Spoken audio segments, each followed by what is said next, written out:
there a sign for racism? No. Okay, so, okay. I mean, Okay, skin so- against, but no. Okay. I would use that here. Or a role model? Role model or role model, role model.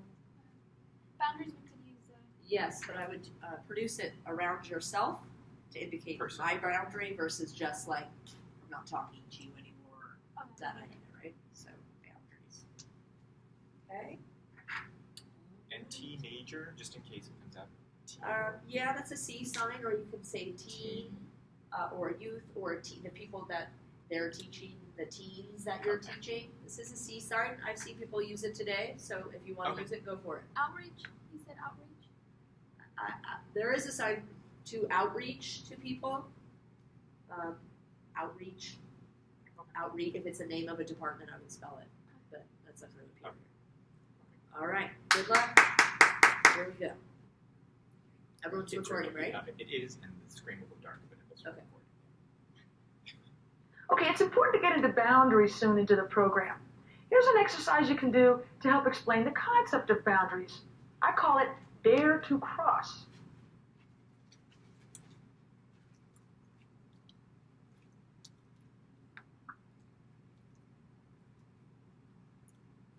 Have all the teenagers pair up. Get them in partners. If somebody lacks a partner, you as the leader, the facilitator of the group, go ahead and join them as their partner. Now tell the partners to stand facing each other, however, on opposite sides of the room.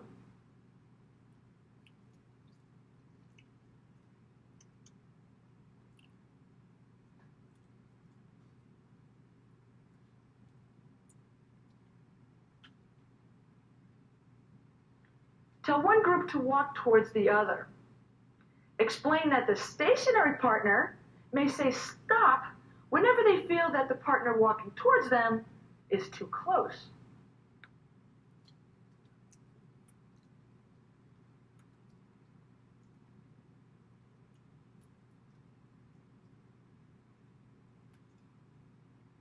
Now repeat this process with the other group walking towards their partners. The second part to this is ask for one of the pairs to volunteer. Okay, so you're going to have the partners, one partner to volunteer, everyone else in the group will observe. And we're going to repeat this activity.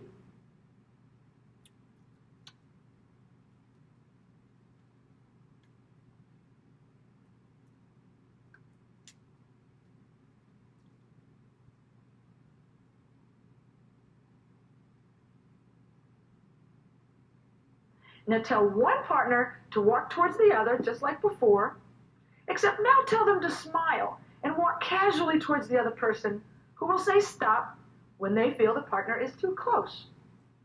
Watch carefully where that person stops.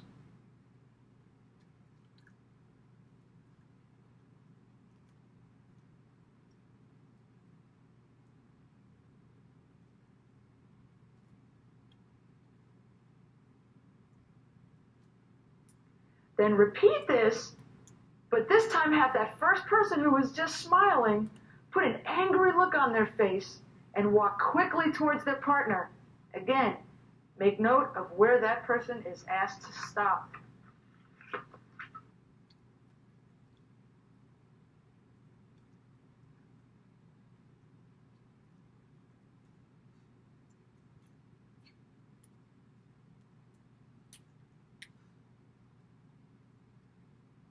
The point you need to make to the teenagers is that boundaries are something that is very individual, and it can depend on a person's emotions.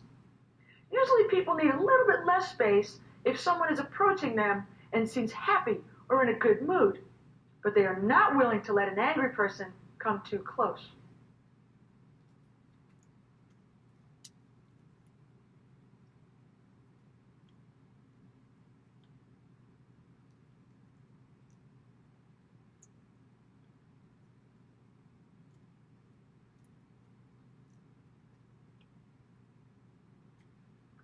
After this exercise, point out that most of us like to have our own space and protect our own space.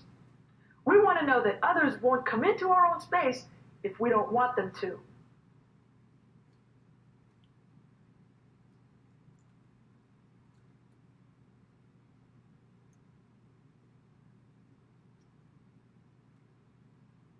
Some people like to keep a lot of distance between themselves and other people. You see that sometimes when you're standing in line at the grocery store or at the NVA. You kind of keep a distance. Or at the post office, you never know. It's going to be different depending on where you are and what mood you're in, perhaps.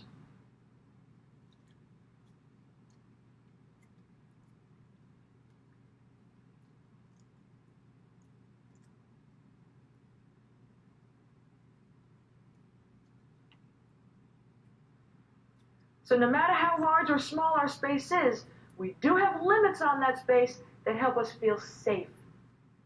This is a boundary.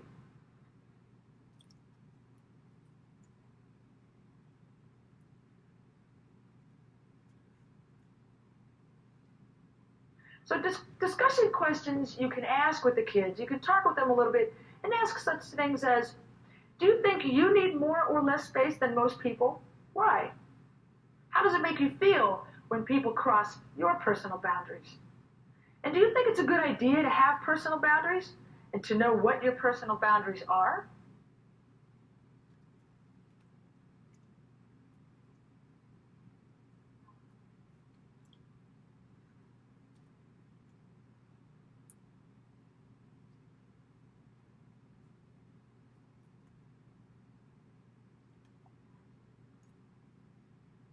The obvious answer is yes, but allow the teens the opportunity to discover why this is the case. In terms of cultural boundaries, based on my earlier definitions, there are a couple of really excellent exercises that you can do.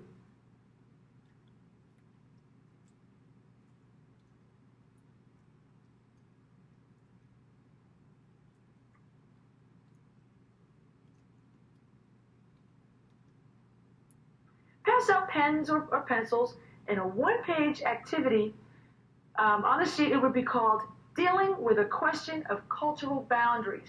And let them read that.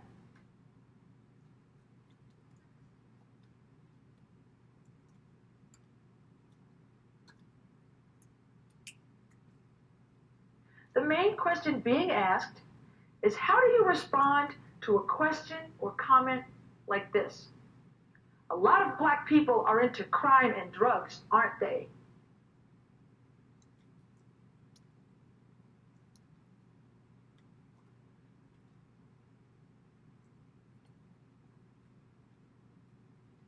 Now, the two statements you want the kids to write about are, one, I think this question is motivated by what? They should go ahead and fill in the blanks.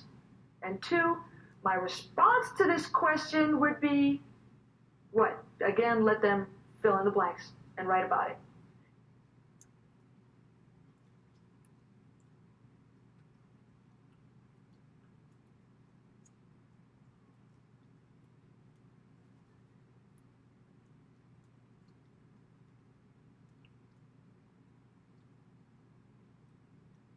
Give them some time to complete these statements while in their own space. And then you can strategically place them in small groups and ask them to share their responses.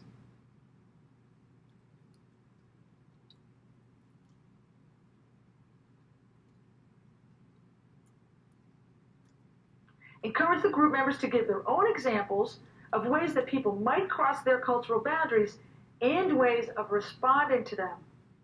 And then discuss this exercise with the entire group. Bring everyone together.